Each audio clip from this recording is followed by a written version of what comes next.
नमस्कार दोस्तों, आज आपके अपने YouTube चैनल पर आज हम आपको एक ऐसी ऐतिहासिक और अमर प्रेम कहानी सुनाने जा रहे हैं जो आज भी लोगों के दिलों में जीवित है।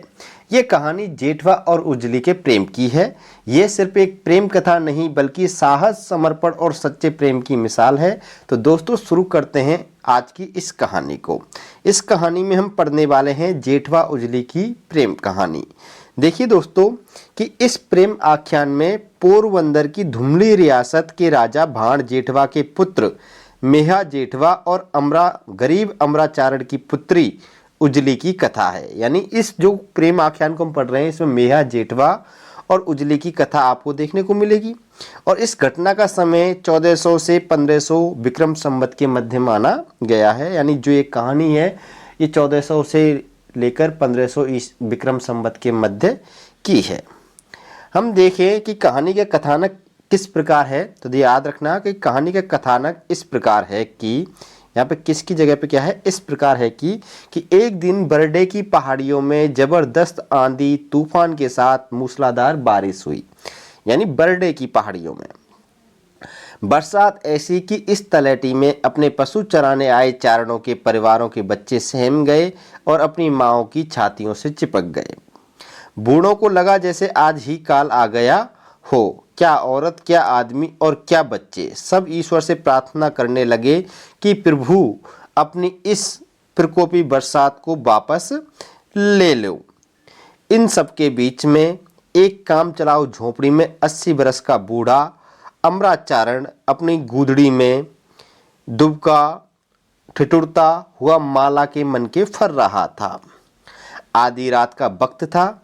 इस भयानक बारिश में कब आ गया पता ही ना चला। यानी जो आधी रात का वक्त है, बारिश होते होते आधी रात हो गई है और इस भयानक बारिश में आधी रात का वक्त आ गया लेकिन ये पता नहीं चला। ऐसे ही वक्त में अमरा को झोपड़ी के बाहर घोड़े की टापों की आवाज सुनाई दी। वो आवाज थोड़ी देर में झोपड़ी के बाहर आकर रुक गई। घोड़े की हिनहिनाहट सुनाई दी। इसके बाद तो बूढ़े अमराचारण ने अपनी जवान बेटी को आवाज दी कि बेटी उजली, उठकर जरा बाहर तो देख, इस तूफानी रात में कौन आया है। ठंड से कांपती उजली ने गूदड़ी फेंकी और बाहर देखा तो एक घोड़ा खड़ा था।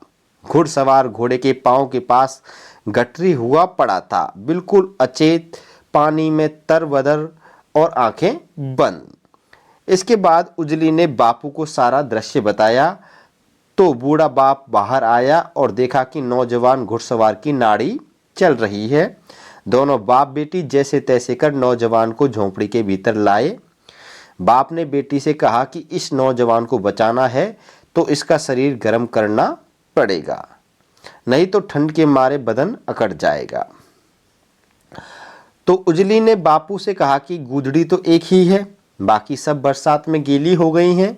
पिता ने कहा कि चूल्हे में आग जलाकर भी गर्मी पैदा की जा सकती है। तो उजली ने बताया कि थोड़ी सी लकड़ियां हैं लेकिन वो भी क्या हैं, गीली हैं। इस प्रकार भयानक बारिश के बीच में यह एक और भयानक संकट घर पर आया कि अतिथि मर जाए तो भयानक पाप के भागी होंगे हम बाप बेटी। ये सब कौन सोच रहा है? अमराचारण सोच रहा है। तो पिता अमरा ने आखिरी उपाय सोचकर कहा कि बेटी अगर यह मर गया तो नरक में भी जगह नहीं मिलेगी। घर आए मेहमान की जान बचाना हमारी जिम्मेदारी है। अब तो एक ही उपाय है कि अपने बदन की गर्मी से इसकी जान बचाई जाए। मेरे बूढ़े शरीर में तो गर्मी है नहीं, तू अपने बदन की गर्मी इसे देकर बचा सकती है। उजली बाप का मुंह देखती रह गई। बाप ने कहा कि इस बेहोश नौजवान के साथ भामरे ले, यानी फेरे ले ले और ईश्वर को साक्षी मानकर कहे कि आज से यह मेरा पति है। तो इस प्रकार उजली ने पिता की बात मानी और परदेसी के साथ भामर यानी फेरे लिए और भगवान को प्रणाम कर अनजान परदेसी को पति स्वीकार किया और गूदड़ी में उसे लेकर सो गई। उजली के बदन की गर्मी से नौजवान परदेसी की बेहोशी टूटी और फिर टूट गए सब बंधन। दो अनजान बदन एक ही रात में एक दूजे के हो गए। इस प्रकार पोरबंदर के धूमल का राजकुमार जेठवा गरीब अमराचारण की उजली का क्या हो गया, संसार हो गया। सुबह बारिश थमने के बाद दोनों के बीच मिलन और धूमधाम से शादी के वायदे हुए। कुछ दिन उजली के साथ बिताकर जेठवा वापस चला गया। बीच बीच में जेठवा अपने पिता से शिकार पर जाने की बात कहकर उजली से मिलने आता, छुपकर उजली से मिलता और विवाह के मंसूबे बांधता। फूलों के गहने बना उजली को पहनाता और रात बिताकर सुबह वापस चला जाता। गुपचुप प्रेम की बात आखिर कब तक छुपी रहती। पहले लोगों में बात फैली, फिर जेठवा के पिता तक बात पहुंची। यानी धूमल के राजकुमार थे, जेठवा के पिता भाण जेठवा तक ये बात पहुंच गई। तो जेठवा के पिता ने सुना तो जेठवा को बुलाकर धमकाया कि चारणों की बेटी राजपूत के लिए बहन समान होती है, खबरदार जो कभी उस लड़की से शादी करने का सपना भी देखा तो। इस प्रकार जेठवा ढीला पड़ गया और धीरे धीरे उजली को भूलने लगा। आगे क्या होता है कि उधर उजली जेठवा की राह तकती रही, यानी जेठवा का इंतजार कर रही थी।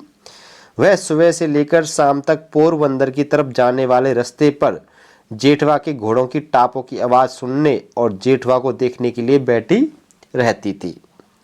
कभी उस राह पर कोई घुड़सवार आता तो उसकी आंखों में चमक आ जाती, लेकिन जब वो पास आता तो जेठवा को ना पाकर फिर निराश हो जाती। यानी ये क्रम डेली चलता।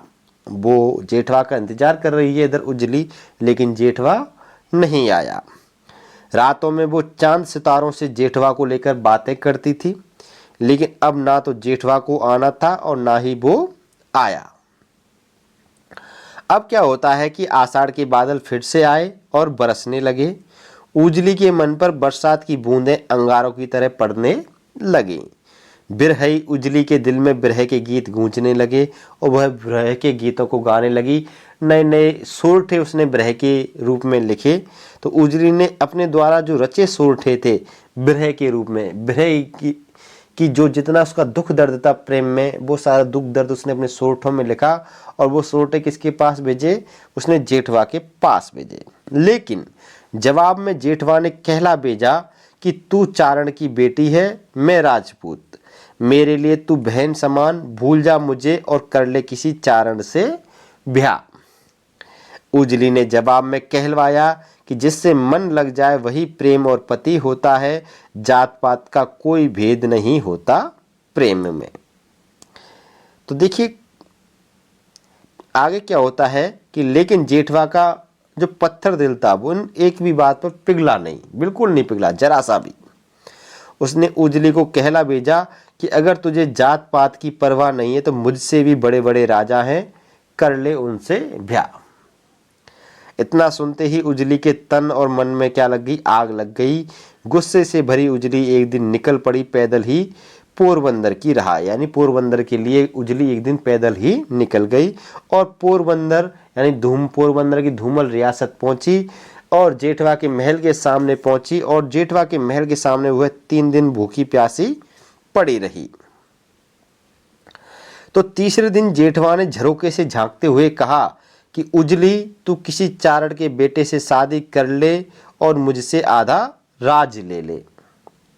ये सुनकर उजली उठी और पास ही रत्नाकर यानी समुद्र सागर, रत्नाकर सागर लहरा रहा था। हिंद महासागर है गुजरात के समीप, आपने देखा हो, अरब सागर। तो उजली गई और सीधे सागर में कूद गई और उस समुद्र में उजली ने कूदकर अपनी जान दे दी। इस प्रकार इस मार्मिक प्रेम कहानी का क्या होता है? दुखद अंत होता है। कुछ समय बाद जेठवा की भी मृत्यु हो जाती है, पर इस कहानी का जो अंत है वो काफी दुखद रहता है। दोनों का मिलन नहीं हो पाता है। तो उजली की इस मार्मिक जो कथा है इसका बखान जेठवा सोरठा में किया गया है।